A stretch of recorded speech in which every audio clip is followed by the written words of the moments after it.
ঢাকা দক্ষিণ সিটি কর্পোরেশনের মেয়র হিসেবে ইশরাক হোসেনের শপথ গ্রহণ করা নিয়ে তৈরি হয়েছে রাজনৈতিক ও আইনি বিতর্ক।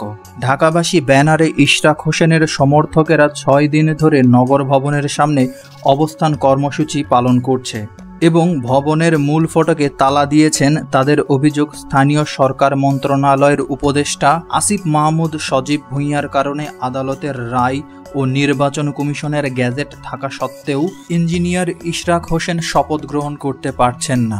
জবাবে উপদেষ্টা আসিফ মাহমুদ এক ফেসবুক পোস্টে দাবি করেন, বিষয়টি আইনি জটিলতায় আটকে আছে এবং গায়ের জোরে আন্দোলন করে শপথ আদায়ের চেষ্টা চলছে। তিনি 10টি আইনি জটিলতার কথা উল্লেখ করেন, যার মধ্যে রয়েছে হাইকোর্টের রায় উপেক্ষা, একপাক্ষিক ট্রাইব্যুনালের সিদ্ধান্ত, আইন মন্ত্রণালয়ের মতামতের অনুপস্থিতি, বিচারাধীন রিট পিটিশন, মেয়াদ সংক্রান্ত অনিশ্চয়তা ইত্যাদি।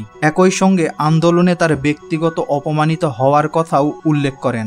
এই আন্দোলন সাধারণ জনগণের আন্দোলন নয়, বরং বিএনপি ও তাদের অঙ্গ সংগঠনের পরিকল্পিত কর্মসূচি।